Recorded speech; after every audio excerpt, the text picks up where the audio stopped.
출애굽기 17장 8절에서 16절 말씀. 그때에 아말렉이 와서 이스라엘과 르비딤에서 싸우니라. 모세가 여호수아에게 이르되 우리를 위하여 사람들을 택하여 나가서 아말렉과 싸우라. 내일 내가 하나님의 지팡이를 손에 잡고 산 꼭대기에 서리라. 여호수아가 모세의 말대로 행하여 아말렉과 싸우고 모세와 아론과 훌은 산 꼭대기에 올라가서 모세가 손을 들면 이스라엘이 이기고 손을 내리면 아말렉이 이기더니 모세의 팔이 피곤함에 그들이 돌을 가져다가 모세의 아래 놓아 그가 그 위에 앉게 하고 아론과 훌이 한 사람은 이쪽에서 한 사람은 저쪽에서 모세의 손을 붙들어 올렸더니 그 손이 해가 지도록 내려오지 아니한지라. 여호수아가 칼날로 아말렉과 그 백성을 쳐서 무찌르니라. 여호와께서 모세에게 이르시되 이것을 책에 기록하여 기념하게 하고 여호수아의 귀에 외워 들리라.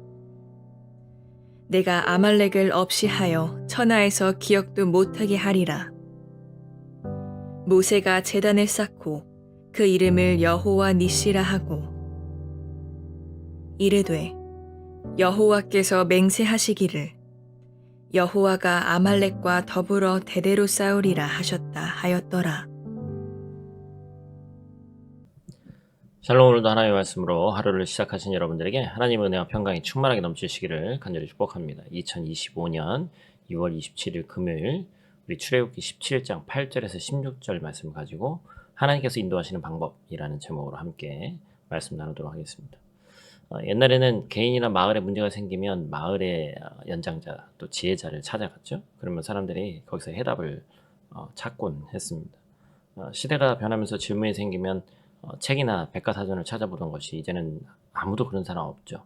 인터넷을 검색을 하고 이제는 챗GPT 같은 AI에게 물어보는 그런 시대가 됐습니다. 나쁜 것이 아니죠. 원하는 정보를 쉽게 찾는 도구가 생긴 것이니까 잘 활용하면 좋습니다. 그렇지만 도저히 해결책이 나오지 않는 경우가 사실 더 많죠. 앞길이 보이지 않을 때가 있습니다. 그렇게 세상 사람들은 방법이 없지만 우리 그리스도인들은 방법이 있습니다. 오늘 말씀을 통해서 우리가 인생을 살아가는 방법에 대해서 한번 같이 생각해보고 하나님께서 그 인생을 어떻게 이끄시는지 함께 나누는 귀한 시간 되기를 축복합니다. 오늘 본 말씀 통해서 우리가 첫 번째로 기억할 것은 잊지 않게 하시는 하나님에 대한 모습입니다.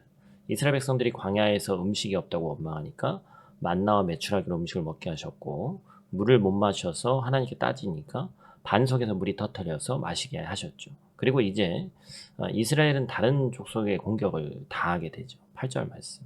그때 아말렉이 와서 이스라엘과 르비딤에서 싸우니라. 이스라엘이 아말렉 족속과 전쟁을 해야 됐어요. 이스라엘 백성이 처음으로 경험하게 된 전쟁이었어요. 원래 그 전에 블레셋 사람의 길로 가면 전쟁하다가 하기도 전에 무서워서 다 도망갈 거라고 해서 하나님께서 막으신 사건이 있었지만 실제적으로 이제 진짜 전쟁을 하는 거죠. 그래서 지금은 이제 하나님께서 허락하신 그러한 상황입니다. 이스라엘은 당황스럽죠. 물론 그동안의 태도가 올바르다고 할 수는 없지만 이제는 전쟁까지 해야 되는 상황에 맞닥뜨린 거예요. 이 현실이잖아요. 그죠? 이 싸워본 적이 없었습니다. 집안일을 하거나 뭐 천막을 치거나 또 애굽에서도 건물 짓거나 농사를 했는지도 몰라도 다른 이들과 이 조직적인 싸움을 한 번도 없단 말이에요. 당연히 전투 훈련도 안 받았죠.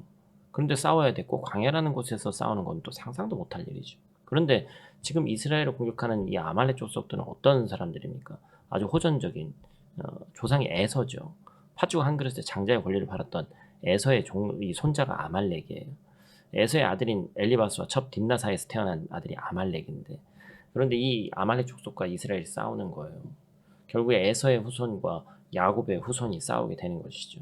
아말렉은 광야 지역에서 살면서 유목민 부족으로 다른 정착민들을 공격하거나 약탈하며 살았습니다. 너무나도 비열하게 공격했다고 얘기를 하죠. 나중에 우리가 성경 말씀으로 읽으면 나오는데 피곤할 때 뒤에 떨어진 약한 자들을 쳤다. 아이들, 노인들, 아픈 사람들, 그래서 일반 성인의 발걸음 속도를 따라가기 힘든 사람들을 공격한 거예요. 물론 공격하는 게 다 죽이기 위해서, 약탈하기 위해서 공격하는 건 아니지만 이 약한 사람도 공격한 것은 이들의 이 습성을 알 수 있죠. 그동안은 이스라엘 내부에서 갈등이 있었습니다. 음식, 마실 물, 모세를 비난하고 하나님을 원망했어요. 그래도 해결하면서 이렇게 왔는데 이제 문제가 내부의 문제가 아닙니다. 생존을 위협하는 외부의 적이 공격을 하는 거예요. 한 번도 싸워본 적도 없고 훈련도 받아본 적이 없는 사람들이, 이스라엘을 이끌었던 모세도 전쟁을 주의해본 적이 없는데 이제 어떻게 해야 되는 거예요. 9절 말씀 보니까 이제 나오죠. 모세가 여호수아에게 이르되 우리를 위하여 사람들을 택하여 나가서 아말렉과 싸우라. 내일 내가 하나님의 지팡이를 손에 잡고 산 꼭대기에 서리라. 아멘. 아말렉이 공격해 오자 모세는 여호수아에게 사람들을 택해 싸우라고 합니다. 여기서 여호수아가 이제 처음 등장하는 거예요. 여호수아가 젊고 힘 있는 군대의 지도자임을 알 수 있습니다. 모세가 이제 지팡이를 들고 산꼭대기로 올라가는 장면이 나오죠.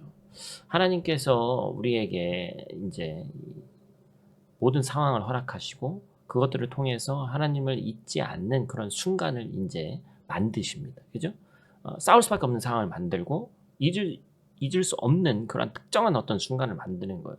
우리가 이제 그때 이제 포착해야 되는 것이 있죠. 이때 우리는 뭘 해야 됩니까?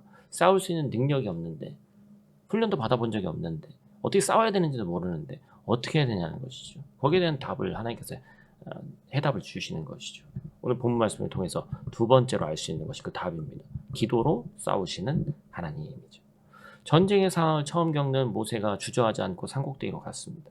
전쟁의 승패가 홍해를 가르신 그 하나님, 기적적으로 만나와 메추라기를 주시고 없는 광야에서 물을 주신 그 하나님이 이스라엘의 능력으로는 도저히 이길 수가 없는데 싸우라고 하셨으니까 하나님의 지팡이를 들고 산에 올라가야 되는 겁니다.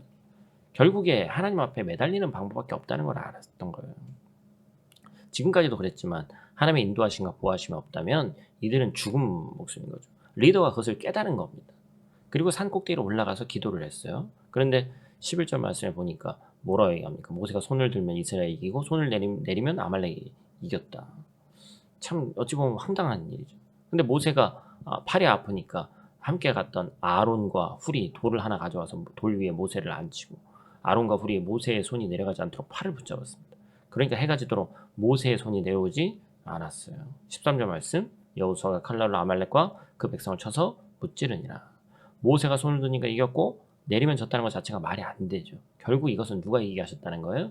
하나님께 두 손 들고 다 항복하니까 하나님이 이기게 해주셨다는 거잖아요.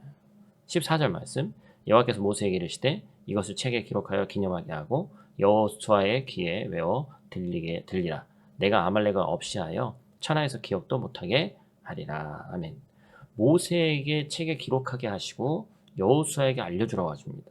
왜 기록하라고 하는 거냐면 하나님께서 하셨음을 알려주기 위한 것이죠. 하나님께서 하시면 불가능해 보이는 일도 이루어진다는 걸 기록해서 잊지 말라는 겁니다. 그리고 하나님은 아말렉은 앞으로 이 땅에서 완전히 없어질 것인데 승리를 위해서, 기념하기 위해서 단을 세우죠. 이것을 우리가 너무나 잘 알고 있는 깃발, 하나님의 깃발, 그죠? 여호와 니시라고 부릅니다. 승리했을 때 패배한 적들 앞에서 들어올리는 이게 승리의 깃발인 것처럼 여호와 자체가, 하나님 자체가 나의 승리 깃발이십니다. 승리이십니다. 이렇게 고백하는 거예요. 우리 하나님은 기억하게 하시는 하나님이시죠.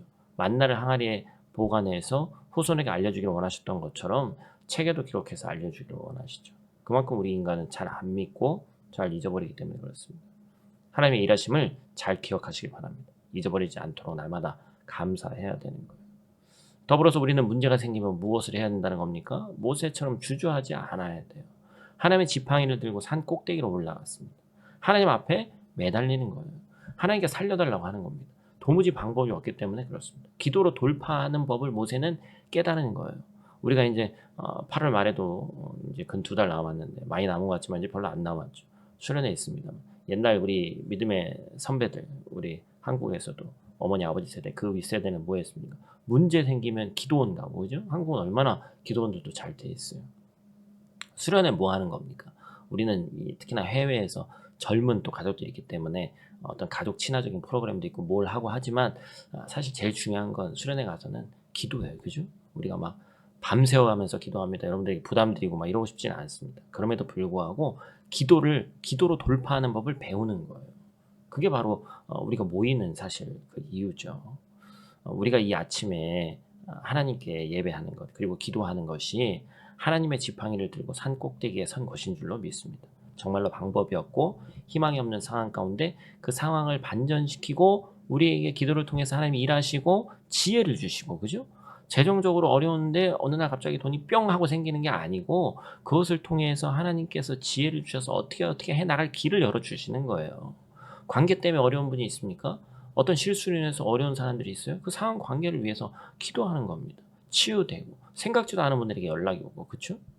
지금 아말렉의 공격을 당하듯이 상상도 하지 못한 그 어려움 앞에서 한 번도 전쟁을 안 해본 이스라엘 백성들이 전쟁을 앞둔 상황 가운데 이 사시나무 떨듯이 떨면서 칼을 손에 쥐고 가족을 지키기 위해서 살아남기 위해서 싸우려는 이스라엘 백성들을 바라보면서 우리는 지금 똑같이 산 꼭대기에 섰다는 사실을 기억해야 됩니다. 이제 하나님 앞에 매달려야 돼요. 밝은 길을 보여달라고, 승리의 길을 열어달라고 기도해야 됩니다. 하나님께서 결국 이스라엘이 승리하게 해주셨던 것처럼 우리도 승리하게 하실 줄로 믿습니다. 저와 여러분들이 오늘 하루 또 남은 한 주 하나님의 크신 일하심을 경험하는 한 주 되시기를 간절히 축복합니다. 우리 다 같이 있는 자리에서 함께 기도하고 마치도록 하겠습니다. 사랑과 은혜가 풍성하신 아버지 하나님, 오늘도 새 아침을 열어주심에 감사를 드립니다. 광야에서 아말렉의 공격 앞에서 모세가 손을 들어 주께 의지하였듯이 우리도 이 시간 마음과 삶의 모든 무게를 내려놓고 주님 앞에 항복하며 두 손을 올려드려 우리 인생의 주관자가 주님이심을 고백하게 하여 주시옵소서. 여호와 니시 승리의 깃발이신 주님께서 그 기도를 들으시고 우리 앞길을 인도하시고 보호하여 주시옵소서. 혹 시험과 유혹이 몰려올 때마다 주님께 더욱더 부르짖게 하시고 우리 가정과 교회 위에 주님의 승리를 선포하는 자들 되게 하여 주시옵소서. 오늘 하루도 우리의 걸음걸음을 통해 주님의 영광이 드러나게 하시고 다음 세대에게 또한 주변에 믿지 않는 자들에게 담대함을 가지고 믿음을 선포할 때 하나님께서 일하시는 하루 될 수 있도록 하나님 도와 주시옵소서. 감사를 드리며 우리를 구원하신 예수님 귀하신 이름으로 기도드립니다. 아멘.